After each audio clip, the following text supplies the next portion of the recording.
Kejaksaan Agung memastikan pengawasan terhadap Nadiem Makarim tetap ketat meski dirinya tengah menjalani perawatan rumah sakit. Nadiem dibantarkan usai menjalani operasi ambeien, namun status hukumnya sebagai tersangka korupsi tetap tidak berubah.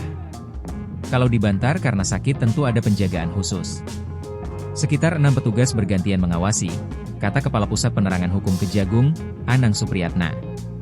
Menurut Anang, penjagaan dilakukan dalam 3 shift, pagi, siang, dan malam, tanpa jeda sama sekali.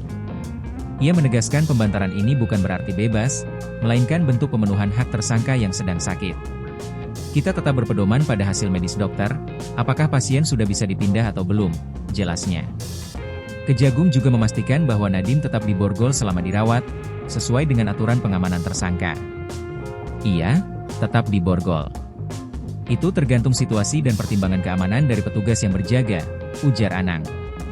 Sebelumnya, Nadiem Makarim resmi ditetapkan sebagai tersangka oleh Kejaksaan Agung pada 4 September 2025 lalu. Ia dijerat dalam kasus dugaan korupsi pengadaan laptop Chromebook untuk program digitalisasi pendidikan tahun 2019-2022. Direktur Penyidikan Jampitsus, Nur Cahyo Jungkung Madyo, menyebut penetapan tersangka dilakukan setelah ditemukan cukup bukti hukum. Telah ditetapkan satu tersangka dengan inisial 6, Menteri Pendidikan periode 2019-2024, kata Nur Cahyo dalam konferensi pers. Selain Nadiem, 4 pejabat lainnya juga ikut terseret dalam kasus pengadaan laptop bernilai hampir 2 triliun rupiah itu. Mereka adalah Juristan, Ibrahim Arif, Sri Wahyuningsih, dan Mulad Syah, yang masing-masing memiliki peran berbeda. Kerugian negara ditaksir mencapai 1,98 triliun rupiah akibat pengaturan spesifikasi, markup harga, dan pelanggaran prosedur pengadaan. Kasus ini menjadi salah satu skandal korupsi terbesar yang melibatkan pejabat tinggi dalam sektor pendidikan nasional. Publik menyoroti tajam bagaimana proyek digitalisasi yang seharusnya membantu siswa justru berubah menjadi lahan korupsi.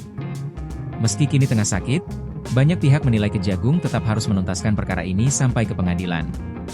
Tidak boleh ada perlakuan istimewa. Semua warga negara sama di hadapan hukum, ujar pengamat hukum pidana. Sementara itu, pihak keluarga Nadiem belum memberikan pernyataan resmi terkait kondisi kesehatan maupun proses hukumnya. Download Tribun X sekarang, menghadirkan lokal menjadi Indonesia.